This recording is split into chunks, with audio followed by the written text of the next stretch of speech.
Hey, you guys, this is the Couplings Fire podcast. Here's a couple of things you might need to know, or maybe you just forgot. I'm Taylor, a volunteer firefighter and also a firewife to my favorite firefighter. Join me as I talk anything and everything fire related. I don't claim to be an expert, I just love to talk fire, and I'm not afraid to get into real and deep discussions. Everything I say is my own opinion and does not reflect the opinions of any agency or organization I am associated with. Let's get on with the episode. Hey everybody, welcome to another episode of the Couplings Fire podcast. This week we have a very, very fun guest. One of these guys I can now call my friend after talking to him for about 10 months or so over on Clubhouse, and we've had just the best time getting to know each other. And so he went through something not that long ago that I've always been interested in. And I wanted to get a firsthand look into the process of ordering a fire truck and going through the process with a company. So I have my friend on here, Chief Stephen Bridges. And Chief, if you'll just tell people just a little bit about yourself. Good afternoon. Stephen Bridges. I've been in the fire service about 28 years now. I am the chief at Pumpkin Center Fire Department in Denver, North Carolina. Also a paramedic for Lincoln County EMS. So I stay pretty busy. Got into the fire service. My dad and my grandfather were both firefighters. Had an uncle that was a firefighter as well. My dad was also a paramedic as well. So as much as they tried to steer us away from those paths, my brother and I both ended up being firefighter paramedics. So that's how we got going into that. Joined when I was 16 as a junior member and been here ever since. So I gotta ask, so you're saying how your parents try to kind of steer you away from that. Did they have a specific reasoning behind that, or? Not so much the firefighter side of it. My dad tried to steer me away from paramedic, but just the fact of being away from family, weekends, holidays and stuff so much. I wouldn't say they actively tried to steer us away from it, Yeah. but More caution, probably. Yeah, caution, and they encouraged us to explore other avenues as well. So. Well, that's great. And you there's something to be said about tradition and about especially family tradition when it comes to the fire service. So many firefighters out there, parents and grandparents and other people have been through this, and it just tends to be, this is what you do, not because it's an expectation, but it's part of your family, part of what you're made for, part of what makes you feel a part of everything. And it is still exciting though to see parents allow kids to open up to other possibilities if they want to. And then it's still amazing to see how many do come back to the fire service because that's what they want. Yeah, I my brother, he was right into it. He didn't really explore much anything else. I did go to college, tried a few other career paths, and they all ended up back here. So awesome.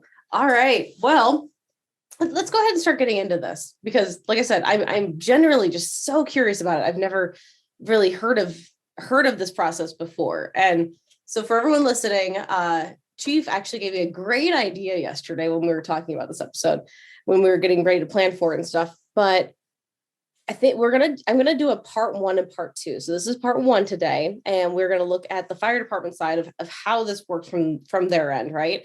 Just an outside looking in.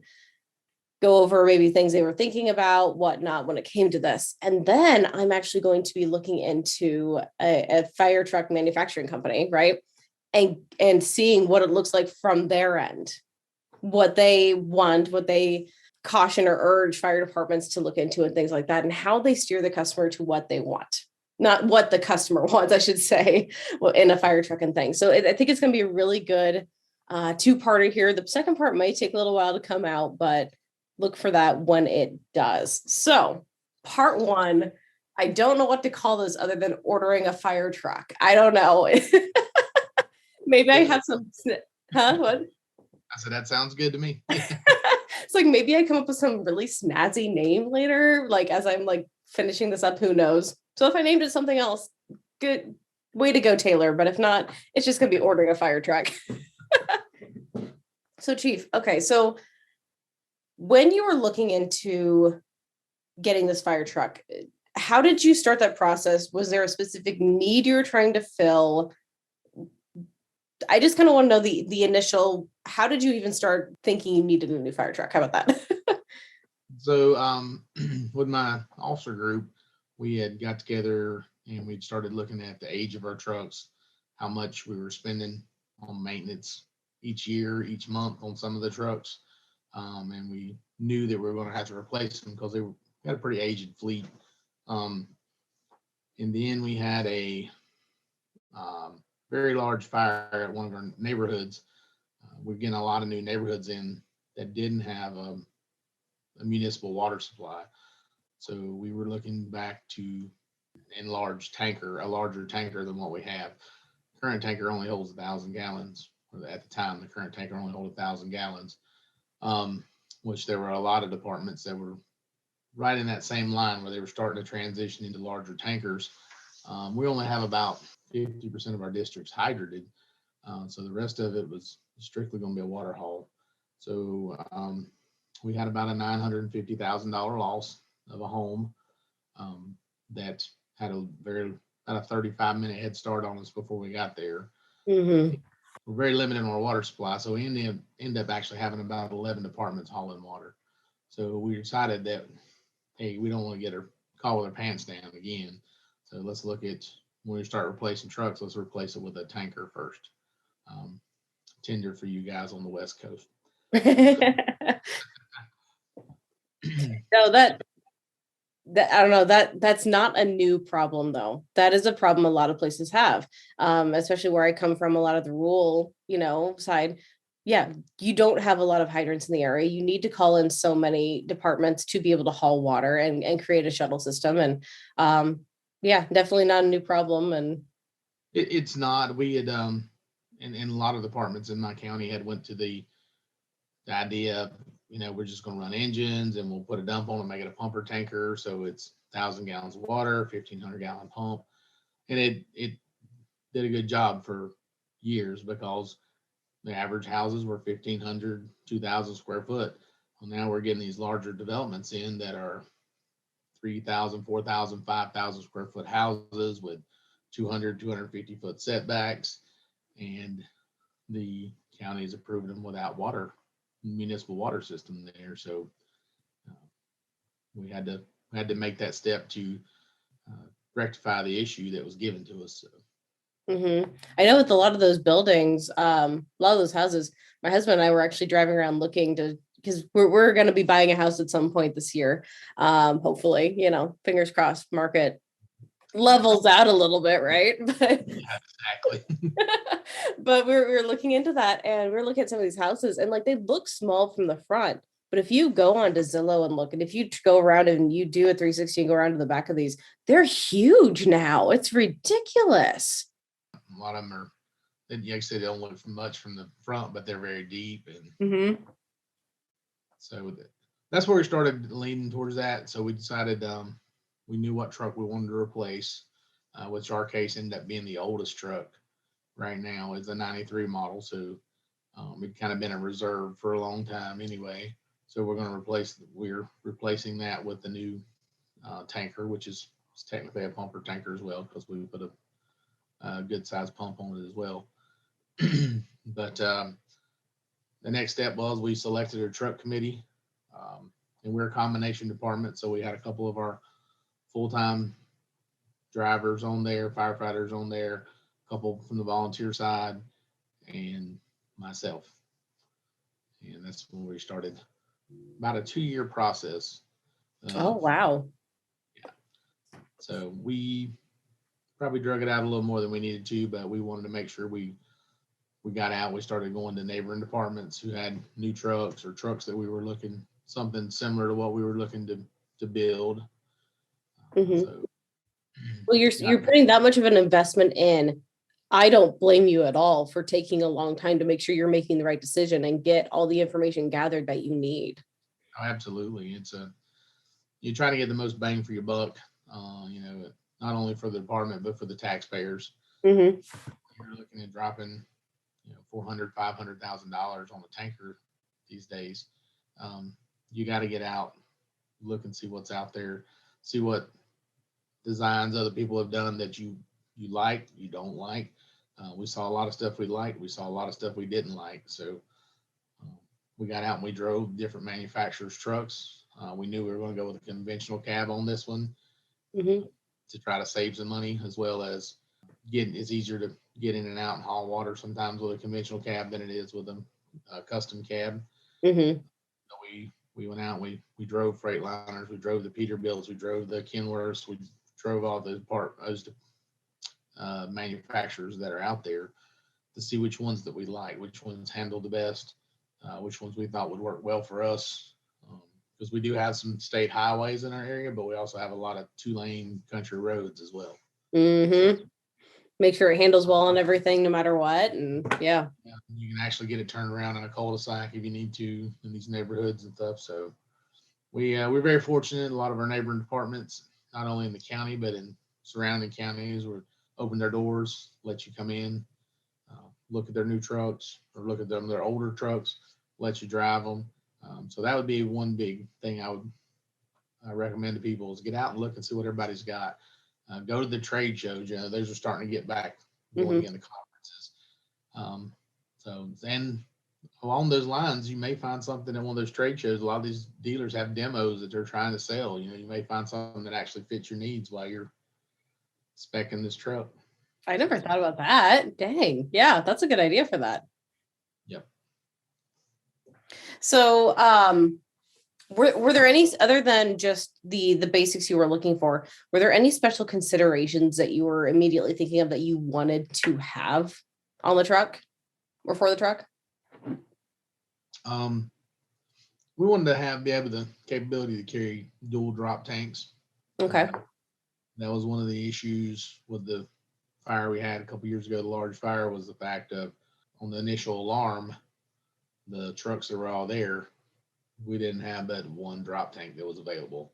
It would only hold 1,000 gallons of water, so it wasn't very practical for a large tanker operation that we're using.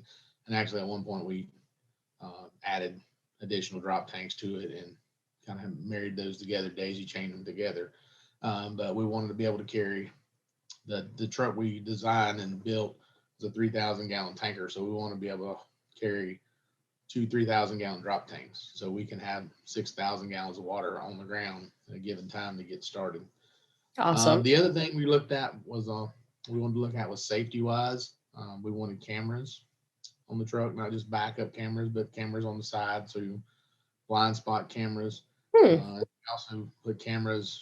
This truck has side dumps as well as a rear dump. We also put cameras on the side, so when you're pulling alongside the drop tank, if your manpower limited, it's easier to spot and see that you're actually close enough to the drop tank to open your dumps. That's a really good idea. That would have been so nice to have. Oh my goodness. Yeah. So we saw a couple trucks like that. We wanted to mimic that, but one thing we actually added that a lot of departments didn't, we put a light on that side. So when you activate the power for the side dump, it activates that camera as well as a light, so you can see at night how close you are to the drop tank when you're pulling in. So who thought of that, or did you see it somewhere, or? We saw the cameras on a couple other trucks, but the light, one of the guys on the truck committee who actually works as an engineer, one of the larger municipal departments near us, he's like, man, that'd be an awesome idea, because that's one of the issues they struggle. They have a few tankers in their system. And so that's one of the things is for them, when they're bringing that tanker, it is a one-person operation. Somebody drops off the engine and drives the tanker for them. So he's like, it's terrible trying to line up drop tanks in the dark with no one there to help you. Because like all of us, something's burning, we want to be inside. We don't want to be out there lining up tankers. But yeah. So that is such a good idea, and something that's so it's not little, but it's so little that most of us won't think about. I wouldn't have thought about it. Yeah, that's it's just one of those things we've seen over the years. And like one of the ideas that I brought over from the EMS side was I know a lot of ambulances these days, when you put it in reverse, not only do you get the backup lights coming on, but you get all the scene lights around the truck light up. And that's another we brought over as a safety factor. So there's plenty of light around the truck. So when you go to back up, you can not only see what's behind you, but you got a good lighting source to see what's left and right of the truck as you're backing up. So, Oh, so perfect. being out in the more rural area of the county, there is, a lot of places without street lights, Hmm. and especially running a lot of operations at night, it's good to be able to see, well, can I actually turn around in that driveway, or is there a 4-foot culvert I'm gonna back off into? Yeah. Oh, the amount of times I have seen and heard near misses of things like that. Just because Right, it's night and just because it's rural and you know, right. And especially if you're running into another department's area, mutual aid, you don't know that area as well. I exactly. had an incident where I backed into a driveway. Well, that was fine. I got out of the road, but nobody told me there was a large drop off on each side. So when I stepped out of the truck, I dropped about 3 foot and I was standing in the side ditch. And I was like, well, crap, that'd have been good to know Hmm. there, because you just couldn't see it because of the way the grass was growing up and different things, and no light out there. So, Yeah, definitely different to deal with than anyone if they're just in the city. They haven't necessarily seen a lot of that firsthand. So, right. The other thing we looked at is we did a PTO pump on this truck, mhm. so it gives the ability to do pump and roll. We don't have a lot of large grass and woods fires, but we do have some. So it is good if we can get the truck off the road, we can actually move and pump with it at the same time. So that was another consideration we looked at. That I greatly appreciate trucks that do that after doing wildfire for years. It's really nice having something, especially bigger. You don't have to, it's not a tiny little grass rig that only holds, 300 gallons or 500 gallons or something like that. You're able to, like have a lot more water, not have to go back so much for it. So it's definitely comes in handy. No, that's really good stuff to think about, like, and stuff that, especially with the time you had and the different people you had on there, because you said you had both career and volunteer on this committee, Correct. to be Correct. able to think about that stuff. Yeah. And we're fortunate. Some of our volunteers work other places, either full time, part time, as well. So, we had a good knowledge base to pull from. Um, this was my fifth truck committee that I've been on as far as specing trucks. Hmm. Everybody else on there, this was all a new process to them. So, which is a good thing, I think, as well. A lot of people don't think about is your succession planning when you're doing these things. Mm. Yes, so Stephen's been involved with 5 truck committees and specing 5 pieces of apparatus. Everything from a brush truck to a tanker and engine. But what happens if he leaves tomorrow? He gets another job, or he, whatever reason, he's just not here, and nobody else has done this. Hmm. So it's always good to bring somebody on who's going to be around for a while, or you think would be around for a while, who's going to be a good fit for those committees as well. If you use a committee to spec your truck, to give them some knowledge, some experience. Um, and then actually 2 of our guys that were on the committee, when we went to do the final, weren't able to get off from their main job to go to do the final inspection at the plant. So we actually pulled in a couple other guys who had never been involved with anything like that to at least go with us out to do the final inspection. Oh, So that's that was, nice. Yeah, just getting people's toes wet and yep, yeah. So it worked out really well. It's a good experience. But once you get your committee together, we started looking at what we wanted to do, going around looking at different trucks, looking at different manufacturers. Um, everybody has their preference on builders. Not trying to plug anybody, but we have most of our trucks are one manufacturer. But we did, we opened it up and looked outside to see who else was what they were building and what they could build for us. And we actually ended up going with a different manufacturer than the rest of our trucks, just for the fact of we like the build of their truck, how it was put together, and they were able to build exactly what we wanted. So that's the other fantastic. thing I would say is keep an open mind looking at those things,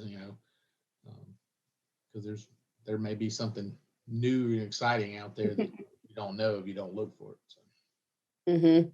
it just reminds me of all the, being big into cameras and stuff like that. You have usually like 3 or 4 big main names and stuff like that. And, you might have something that, one name that might be better than this other one, so you might start building up another camera package with this other thing. Not saying you're not going to use this other one or whatever, but they both have their purposes for it. Absolutely. So. Absolutely. And then some of the builders specialize in certain kind of trucks, Mm-hmm. You go to a company that they really specialize in building ARF trucks. You wouldn't go there wanting them to build their ladder, build you a ladder truck. So Mm-hmm. Our rescue that we have is built by a different vendor, but we went with a company who specialized in building rescue trucks. So yeah, that's the way to do it. Definitely. You make sure that you get as good as you can for those vehicles. So absolutely. So once we got our stuff together, we started writing down what we wanted and stuff. We actually wrote a spec. And if you don't have any experience with that, a lot of times, especially if you're looking for a certain builder, they'll be glad to help you with writing a spec. The only thing you have to watch there is making sure they're not writing it specifically for that truck. For them, they'll win the bid unless that's exactly who you want to go with as well. Oh, okay. See, okay. Then we put out requests for proposals for bids for the trucks to see, and then you wait for that to come back. We did a Friday afternoon. We just opened all the bids at one time and decided who we wanted to go with from there, the builder we wanted to go with, and then signing paperwork and Paperwork. all paperwork. There's a lot of paperwork. Sign the initial contract, and then they will send you a set of blueprints later that you have to sign off on, and different things as you go along. They will have to sign off on the paint color and then the striping and all the little different things. Each manufacturer is a little different with that, but So, something. so during the process, how much back and forth was there on communication? Like, was it you pretty much told them what you wanted and then they build it and let you know when it was done? Or was there ever any, I guess, what happens if you change your mind on something, or are you allowed to, or? Oh, absolutely. So once we signed the contract, our local dealer, or the dealer here in North Carolina that we dealt with, we were back and forth probably once or twice a week, depending on how much we had going on or different things with paperwork and stuff. But then we had what they call a pre-construction meeting. Okay. It's where you actually sit down on the specs, go through, and if you want to make any changes at that time, you can. So if you've thought about it, you want to change something different, or they have a way their standard way they build something, you can always I don't want it done this way. I want it done this way. And they'll change it at that point. Usually with those, there also comes a price along with those change orders. Of course. I mean, rightfully so. They're Right, so absolutely, because they've got time on their ends going in. Yeah. Their engine is going to have to go in and redo things or whatever. And if it's their standard build and you're changing it on them, that's going to be more work, labor, and stuff on the back end for them as well. Mm-hmm. So that took us. Some builders, you actually go to the plant where they're going to build the truck to do those. Ours was in the middle of the COVID pandemic, so yeah. we do it virtually. But we spent about 9 hours in a room with the salesperson from our dealer here and a couple engineers from that company online, and we went through line by line in the spec sheet and changed what we want to change. So, and then once that's done, they'll, like I said, they rework that. They'll send you blueprints of the truck. You go through, check and look and see if everything's right in there that matches up with the spec. And once you sign off on it, then the process starts. You're done for a little bit. Well, for a little bit. Yeah. Yeah. So it's depending on what kind of type of truck you're going with, if it's conventional or custom. Conventional, sometimes it's a matter of waiting on the actual truck to come from whoever you bought from, a Freightliner, Peterbilt, Kenworth, whoever. Well, the custom truck, they can start building it as soon as they have a space in line to go on the line. So, Hmm. so like with us, we actually end up buying a chassis that another department that had rejected. Um, Nothing wrong with it. It was just the wrong color that they had spec'd. So we actually bought that chassis at a reduced rate from the company. So we had to wait for it to go back and be repainted before they would start building the body for it. Yeah, So not a bad way to go about it, though. I mean, if you can find yeah, something out there like that.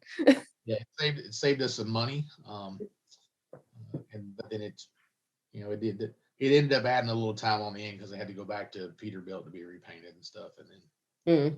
and they actually took it completely apart and painted it because we do have a different color than most departments. I love the color of your fire trucks. It is so different. It's amazing. Yeah, we get a lot of comments on it. So Awesome. So how long approximately, at least in your case, did the truck building portion, how long did it actually take, like once you signed off on it? ours ended up being about 8 months. Okay. So depending on at least the builders I've talked to lately, because we're actually looking to start on another um, replacement truck soon, hopefully. They're saying about 12 to 13 months, depending on what you're getting. We were fortunate in the fact there was already a chassis there. It just had to be repainted. Hmm. We did run into some supply chain issues, which held the truck back a little more than what we were anticipating. So Yeah. Oh, everybody with supply chain issues right now. it's just crazy. But yeah. Yeah, about 8 months. So once the truck gets to its final stages, we flew to South Dakota, where the truck was built at, and to the Spartan plant, and we actually did our final inspection. Uh, very, very thorough inspection. That was good to have those extra guys to come with us because somebody said, "Well, why didn't you just, well, other two can't make it. You three just go out there." And it's like, no, we want the other two set of eyes on this thing as well. So, Well, I'm sure it's such a long process for which it needs to be, right? To make sure you're checking everything over, but such a long process and people get wore out so quickly and you're going to start accidentally, I'm sure, looking over things that you don't intend to. and we divided it up a little bit when we got there. So, I was like very impressed with the process there at Spartan. We used some other builders in the past, and it's kind of like, hey, this is your truck, and you're like, cool, yeah, it looks pretty. We're signing off on it. Um, Not necessarily, but that's the way it kind of felt like. It's like some of them would try to rush you through in just a couple of hours, and we spent the whole day. We got there at 8 or 7:45 that morning, and we left at 6 that night. But so we got there, and they had a copy of our spec for us, even though we brought our own that we had. But any kind of flashlights, creepers, step ladders, anything you wanted, tool wise, or that you would need to look over the truck. And we kind of divvied it up, and we put two guys just on paint, looking at paint, find any blemishes or issues you find with the paint. I wouldn't have even thought of that to start like, yeah, since it's new, you got to start looking at all that stuff, don't you? Okay, yeah. Flashlights, that's a good thing to ask when you go do your final. Ask them, like, hey, do you have any of this stuff there? Do we need to bring it? Do we need to supply it? And most places do. So we had two guys that were just literally going over the paint with a flashlight up close, looking for any blemishes, any issues that need to be fixed. We had a few more because our truck had been repainted, or at least the chassis part had been repainted. And it was just small stuff, something got in the paint or it needs to be buffed out a little more, need to be polished a little more. And then we took two other people that went over all the electronics on the truck, make sure all the lights were working like they're supposed to. Cameras came on like they're supposed to. The dumps work. Your drop tank storage racks actually work like they're supposed to. And we took a lunch break, and after lunch, we took the truck over and actually did a pump test at they have an indoor test facility there. So we went through that, made sure the pump actually did what it was supposed to do. Passed its UL stuff. It already passed its UL stuff before we got there, UL rating. but we did our own pump test with it. We did have a few new things on that truck that we never had before. We added an air primer instead of your normal mechanical primer that's on that truck. So the guys there at the factory made sure we knew exactly how that worked. Gave us some stuff on that. And the other was we put a pump boss on for a throttle control pressure governor. So they went over that, how to use it, how to program it, if you want to change any settings on it and stuff. So really good information. They're willing to spend the whole day if we needed to just on the pump. So we spent a couple hours doing that.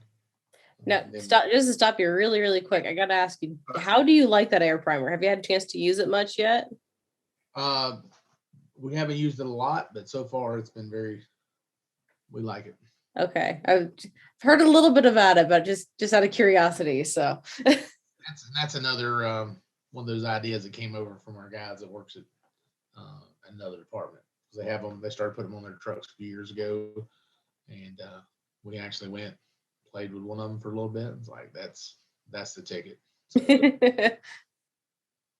all right, sorry, didn't mean to stop you. You can go. No, that's fine. Sometimes I get talking, I start talking too fast. So I mean, anything you want to talk about. Oh no, you're good. You're good. You're good. I'm enjoying this. I am picking up so many little things, so many little just information with it. It's just like, oh, that's a good idea. Oh, that's a good idea. Oh yeah, I'm going to remember this. And I'm really hoping other people listening to this right now hear those some of the same things or different things that like, oh yeah, this would be a really good idea. Yeah. We pump tested it and made sure everything was up to where we want to. The good thing to do also while you're doing your pump test is pull that pump panel off the cover so you can look in there and make sure nothing's leaking on the pump before you leave the factory. That's a good idea. Like anybody, this built on a Monday or Friday, they're ready to go home, or they're not ready to be there for the week either. So, but it was all buttoned up really well, so we didn't have an issue with that. After we finished that, we went out and did a road test. And drove it, so made sure it handled with and without water. Made sure it was going to be able to pull hills and stop like we wanted it to. It was funny. Somebody's like, "Oh, we're in South Dakota. We're not going to find any hills." I'm like, "I'm sure there's a hill somewhere that'll work for us," and we actually found a couple. So, and then the other thing with it being a tanker, we wanted to know how fast it would actually dump. On the spot in a business park in a cul-de-sac, and went and timed how fast it would dump. So, I think with all of this, it comes down to the fact it's your truck, you're spending a lot of money on it. If you have an inkling of something you want to know, take the time and do it before you officially pick it up. Absolutely. And it's the other thing is too, is you're doing that inspection and yeah, it's all to your spec, but you may find something that you want to change. We actually found a few things that we wanted to add to the truck after we got there. And it was had one thing that got missed in the building process, which was no problem. They were able to put it on. But we had a few things that we wanted to change. It's like, hey, we want to add this, we want to add that, whatever. And there's no issue. It's a change order once again. So, you're going to have to pay for an additional charge, but it's, there are things I think we wouldn't have missed if we'd have went and done our pre-construction actually at the factory and saw, because some of those ideas came from walking around doing the tour of the plant going, oh man, I like that. I wish we'd have done this. I wish we'd done that. So was that the reason you didn't go out there for that? Was that because of COVID, or was that just an extra step that you didn't do so there wasn't so much travel? No, it was strictly due to COVID. They weren't letting anyone come into their plant at the time. So, that was all the travel was included in with the price of the truck. Okay. Pre-con and then the trip out for the final inspection. Nice. So the dealer covers the cost of your airfare, your room and board, like your room and stuff out there. Does that tend to be pretty standard across? Yeah, that does.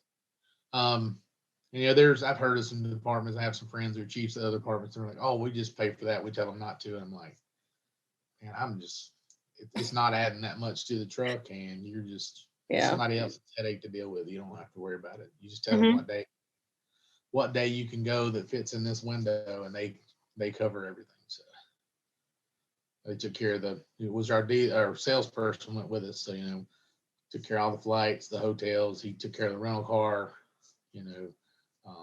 fed us most days. So I think we paid for like food in the airport on the way back. That was the only thing we paid for. So it's just so nice not to have to think about all that little stuff. Absolutely. Just, I was like, hey, we got to be at the airport at 3:00.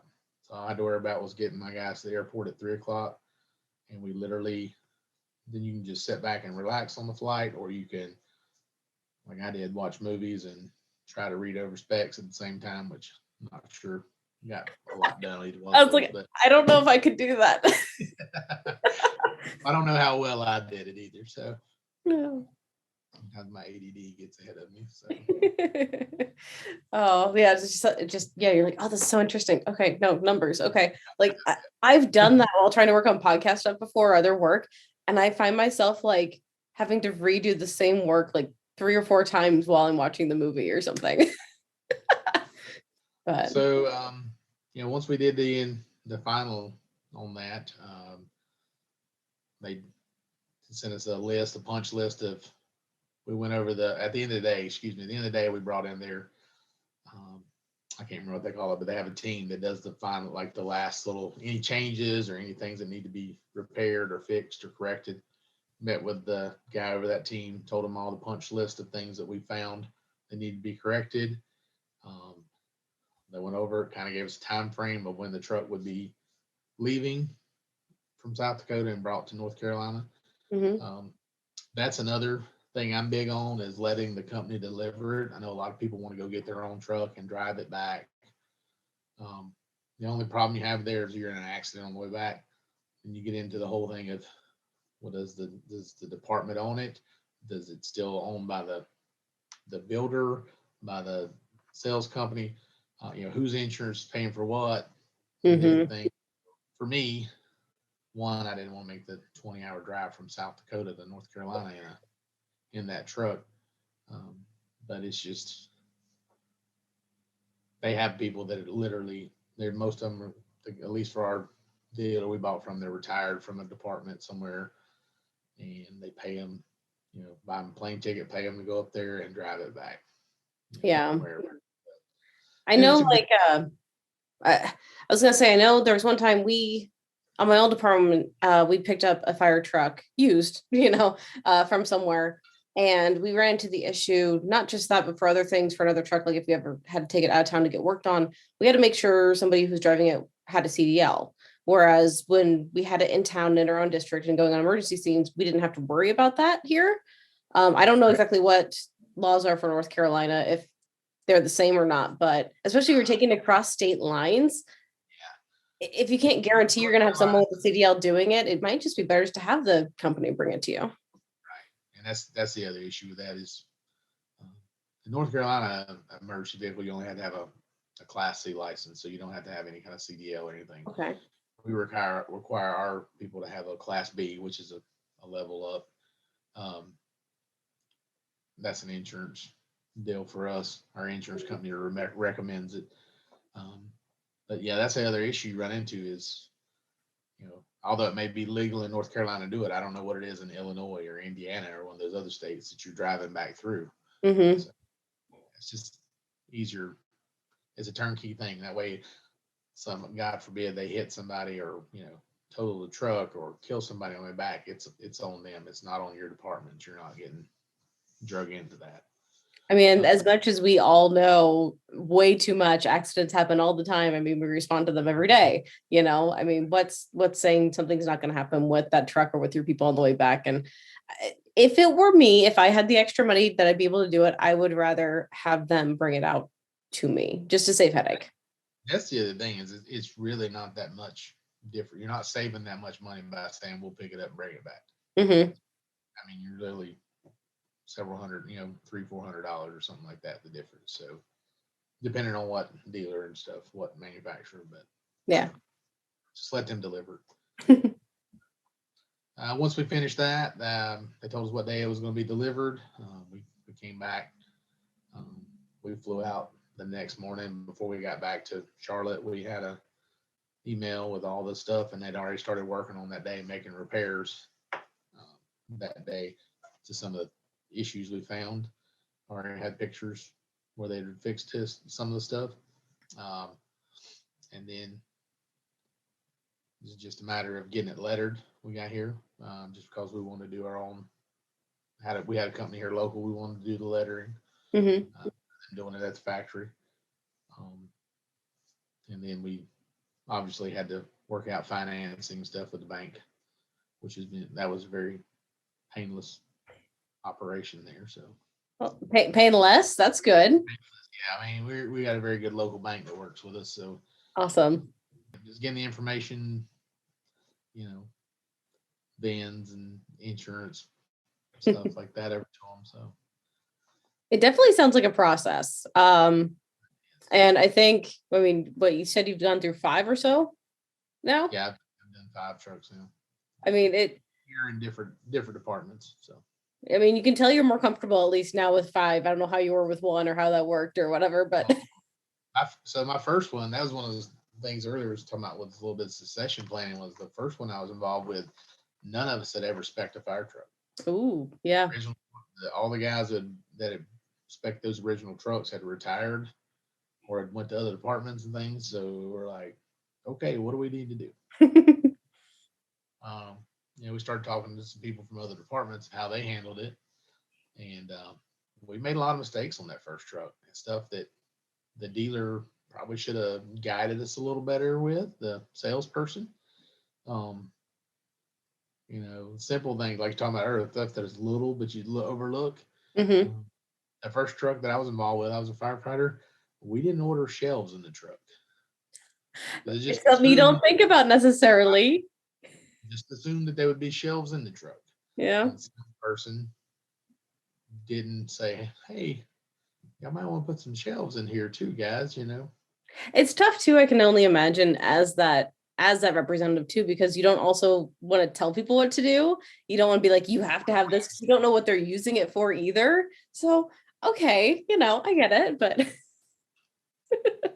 have a couple friends that sell, and it's a fine line of, you don't want to step on someone's toes and say, no, you don't want to build your truck that way. Mm-hmm. There are certain things, NFPA guidelines or whatever that you have to build to, or at least be willing to sign the paper and say, we know that it's not up to NFPA.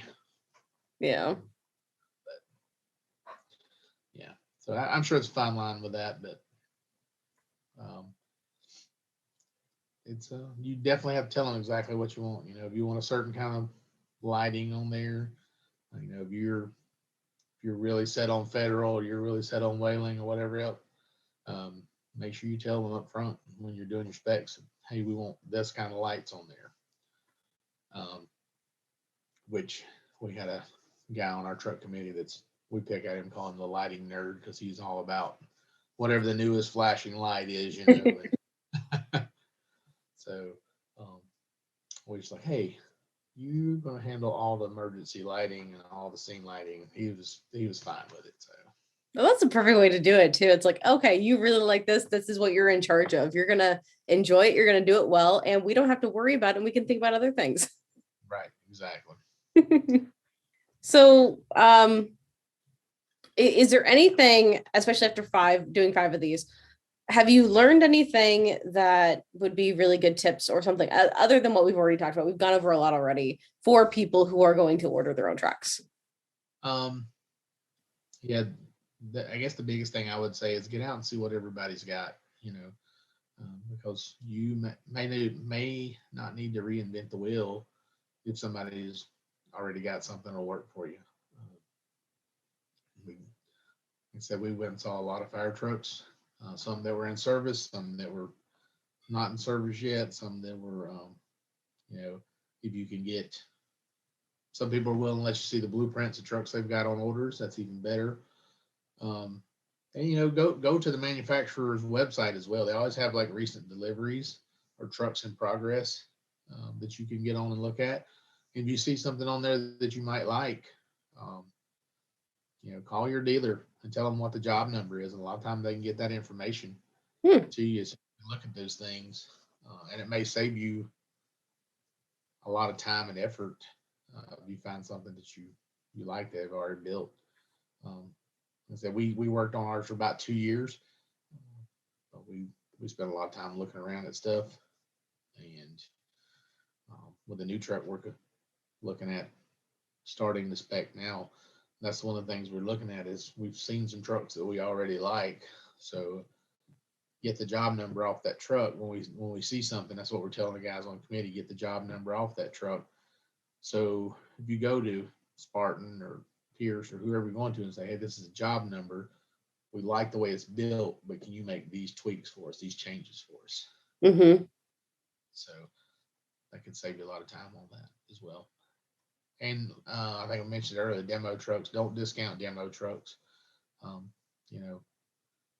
They're like everything else. Depends on who spec'd it and how it was built, but some of them will really do a good job for you, and other ones are just slapped together. So take a look at it, and it may not save you any money in the long run. It may not, but you can definitely get a truck in service faster if it's already built, and you just gotta letter it and put equipment on it. So.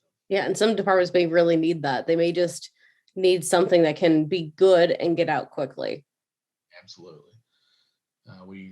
There's a couple of departments near us that in the last couple of years has had some accidents, and that's the route they went. It was a demo truck because literally you can be ready to be in service in 2-3 weeks. Mm-hmm. So when you total department that actually got hit on the interstate, 3 of their trucks got hit. Oh, wow. So that was the quickest, easiest route for them. And I was speaking to one of their officers a couple weeks ago, and said they had no issues out of that demo truck. So This has been a really good conversation. I've learned a lot about this process. yeah, well, I'm by no means an expert at it, but it's Oh yeah. it is a process, definitely. It's not one of those things of, hey, we're gonna order a fire truck and just pick up the phone and it's here in 2 weeks. So I don't think I ever imagined how long the process would be, even if you didn't spend so much time, going and checking out the trucks and stuff, just how long I mean, I don't know what I was thinking, but I don't know if I would have thought of that. Yeah. And some places, they're bigger departments where they have a set spec already. Like Charlotte's nearby with us, and they do a spec and they buy that same spec for like 4 or 5 years at a time. So they add, whatever they order, 3, 4, or 5 trucks every year, it's going to be that same spec for the next 4 or 5 years. So they don't change a whole lot on it. So for that, it's, it's a lot of work up front, but then for the next so many years, they don't have to deal with, Mm-hmm. we got a committee together every year, and what do we want to change and whatever. They make little tweaks as they go along, but it makes the process go a whole lot faster. Oh yeah, I can only imagine. Well, then it doesn't matter what station you're stationed at, or what engine or truck or whatever you're stationed at. They're all going to be set up as close as possible to each other.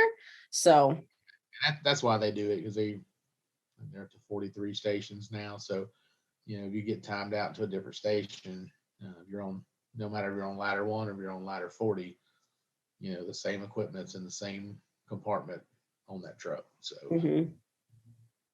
No, that's good. Is there anything else you want to touch on when it comes to any of the ordering process? One other thing I'd say is know what equipment you're going to need for that truck. If there's anything you're going to move over from a truck you're replacing, or if it's a brand new truck like you're adding to your fleet, it's an expansion truck, make sure you start ordering those equipment up front and include that in your budget of what you're going to spend. If you think you're going to spend $400,000 on a truck, or $600,000 on a truck, depending on what you're ordering, maybe you need to put $50,000 into that budget, because you're going to have to buy hose and nozzles and air packs, and yeah, wow, yeah. Do that. They order a truck and then it's like there's nothing on it. Departments have done that. They've ordered it and they're like, oh crap, now this truck's going to sit here for 2 months till we get stuff in, because they didn't order it ahead of time and they didn't budget for it, so they had to wait for the new budget to come in before they could even order equipment to put on it. So. Mm-hmm. It's something easy to overlook. I can only imagine. There's so much information. There's so much happening. You're gonna overlook something. That's why it's good to have that committee. We had our truck committee, but we also have an equipment committee in our department as well. So we let them handle that side of the house. Say, okay, this is what we're ordering. What are we going to need to buy? This is what we have. Like the truck we're taking out of service, a lot of the hose on it's fairly new hose, so we're not having to order any hose for this truck. Everything's going to move right over. But we did have to buy some new appliances and hardware and things like that. We had to order the two 3,000 gallon drop tanks. Mm-hmm. And if any of that stuff you want to be, you can include some of that stuff into your truck spec as loose equipment, your ladders, your drop tanks, things like that. Just make sure you put them in the spec when you order. Okay. No, that's good, really good information. All right. So I think we're ready to move on to the last segment of the show, if you're ready for this. Sure. So for those of you who haven't listened before, we are going into the family firefighter survival portion. And I think I need to actually come up with an actual write-up of like what this is, because I always just kind of like wing it every time to kind of explain it. But basically, this portion is very near and dear to my heart. I want to make sure that our families in the first responder world get a good chance, I'm already doing it. I already have no idea what I'm going to say, but get a good chance at life, a good chance at making all this work. It's no secret that first responder marriages have different strains on them than your typical marriage where the couples work 9 to 5 jobs necessarily. And with what we see, it's so different. And so I want this segment to look into what our family structures look like, how we make everything work between family and work, maybe some unique struggles that we've had with our families and how we've worked through them. So we're just going to kind of jump into it and see what comes up. And none of this is scripted, really. I have a couple basic questions that I ask everybody, and it's just going to be wherever the conversation takes us. So you ready for this, Chief? Okay. So first of all, overall, what does your family look like? So I'm married to my wife, Shannon. We've been married 15 years. She's a nurse. We have one daughter, Mary Ellen. She's 13, be 14 in May. 14 going on 24. Sure feels like it, huh? Yeah, it does. We actually got the thing the other day for high school orientation coming up next week, and it's like it just seems like we just come home from the hospital. We're going high school orientation. So. But my wife's a nurse. It's actually how we met. I was working as a paramedic.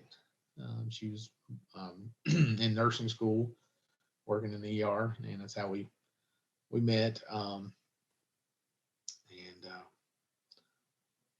It's been tough, especially there for a while.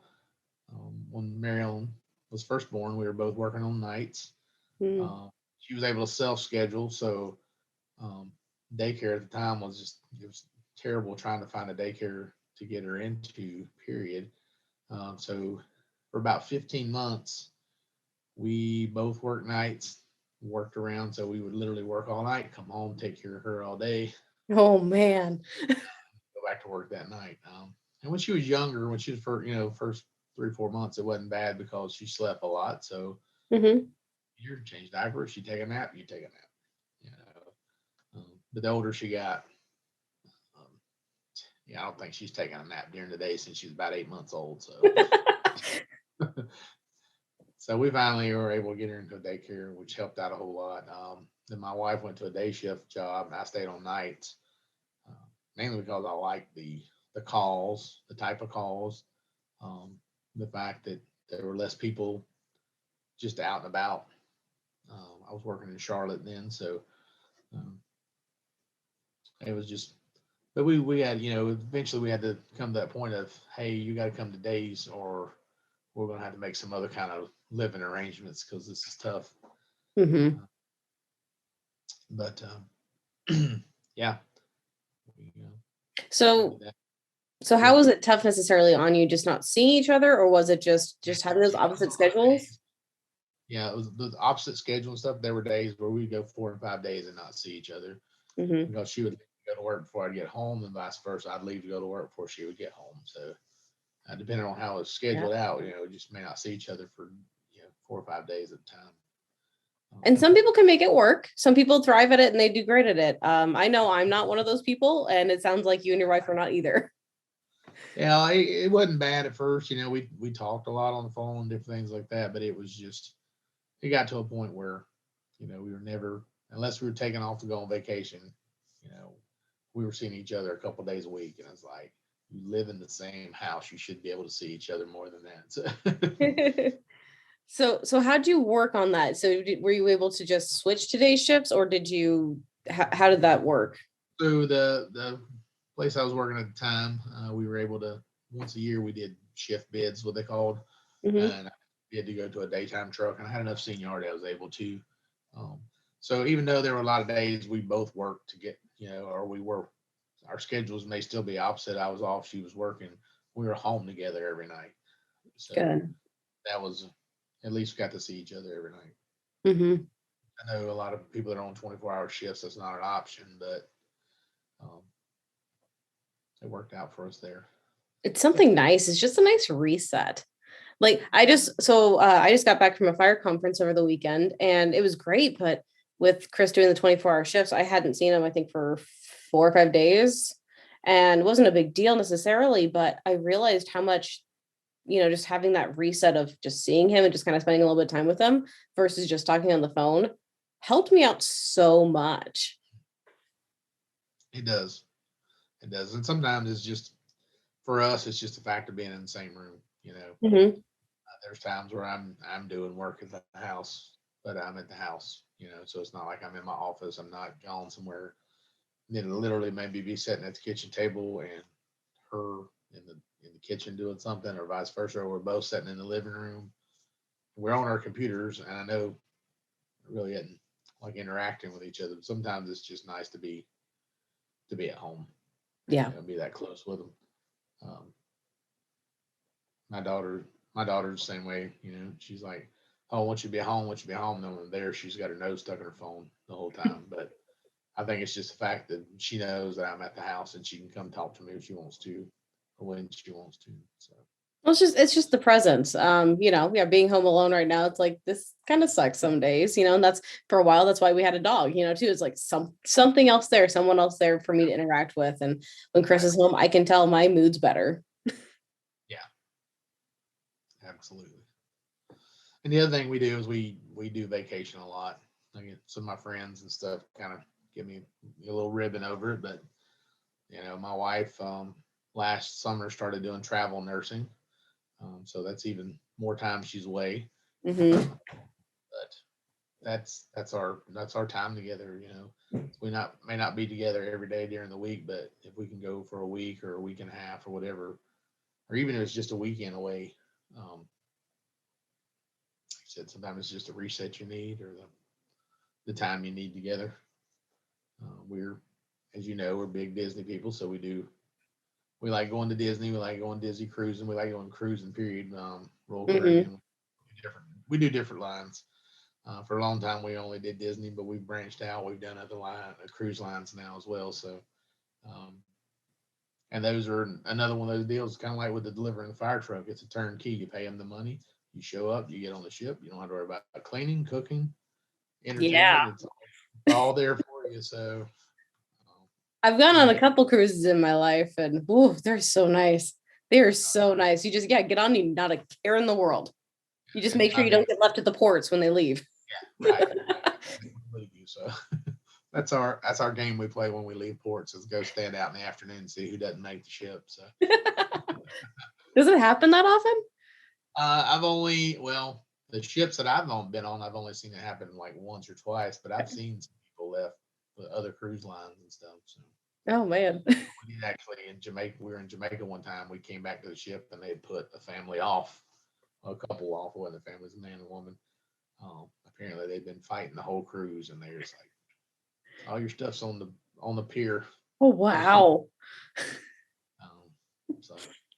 But I'd say definitely, whether it's vacations, hobbies, whatever, just find something to do to connect with your family, spend that time with them.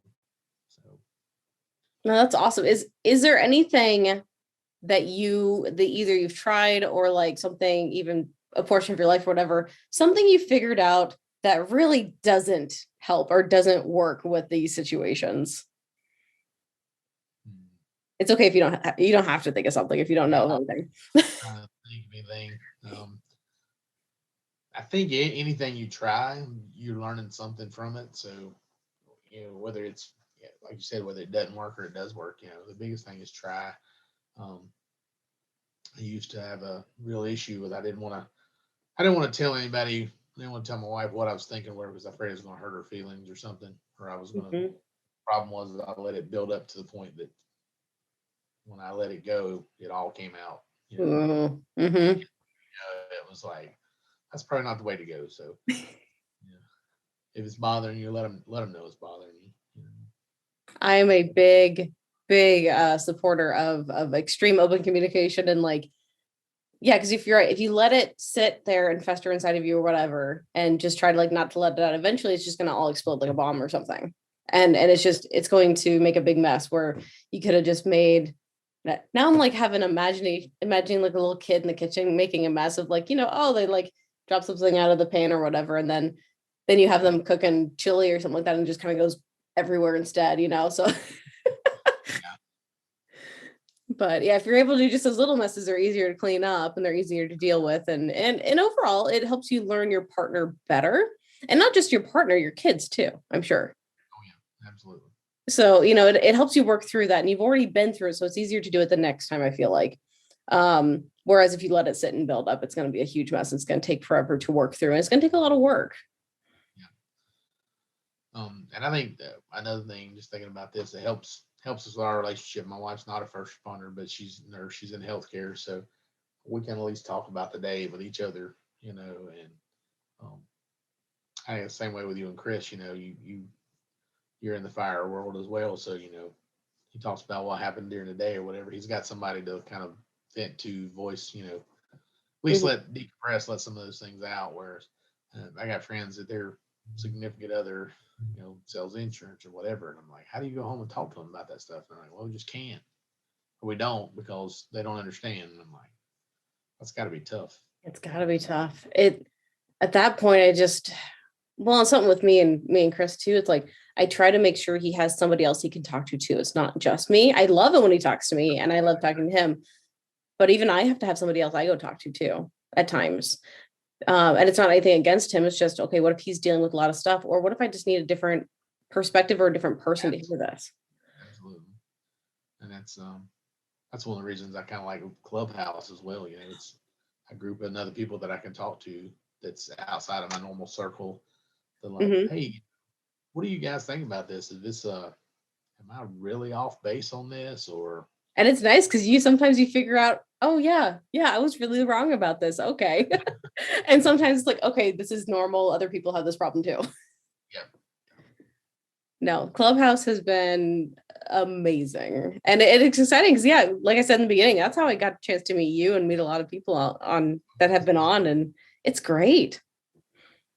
yeah, Definitely bigger during the height of last year, it seemed like, but I guess no, it's not even last year, it's 2 years. No, last year, 2021. Okay, yeah, I'm right. I'm right. I know, it seems like it's been going on forever now. So My years are starting to like come together. Like, I don't know what year it actually is. not sure when this actually started or when it's ever going to end. So Exactly. Exactly. But it's been a great conversation with you. Is there anything else on the family firefighter survival you'd like to talk about or mention at all?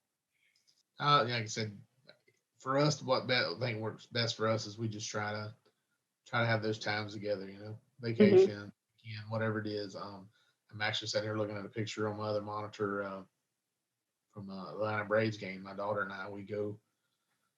Um, she loves going to those things. So we go to the game, we go to baseball games, we go to football games, we go to the NASCAR races together. So even if my wife doesn't go, I go with her because um, that was one of the things too. Growing up, is I knew my dad, and I loved him to death. But he worked a lot. Not only worked a 24-hour shift, but on his 2 days off, he drove a truck. So it was like we actually didn't see him for 36, sometimes 48 hours at a time. he was gone. So the times I am home or I have the time available, just try to spend time with him, whatever it is, whether it's a trip, whether it's going to Lowe's to buy lumber or whatever it is. So just try to make time to spend with each other. That's a good basic rule to live by. Absolutely. All right. Well, this has been amazing. I don't know how to close it out now. Yeah, no, I need some sort of like a tagline. I say this pretty much every time I feel like, but I need something to like be able to actually close it out with. At some point that'll happen. So it's been great having you on. If people want to reach out to you for any reason, is there a place they can do that? Yeah, I'm on Instagram, Stephen.n.bridges, Facebook, Stephen Bridges, and I'm on LinkedIn as well. So perfect. Either of those you can reach out to me on. Awesome.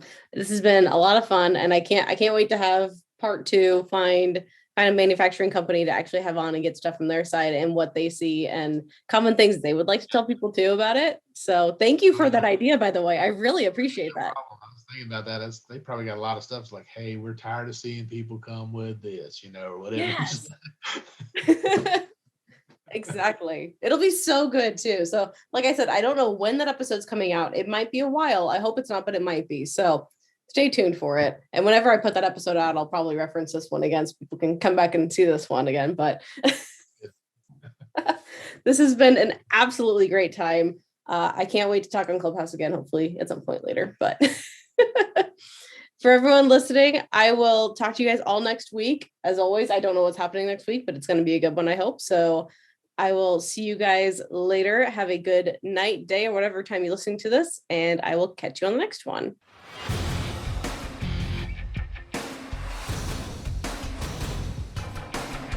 Thanks for coming by and listening to the podcast. I hope you enjoyed it.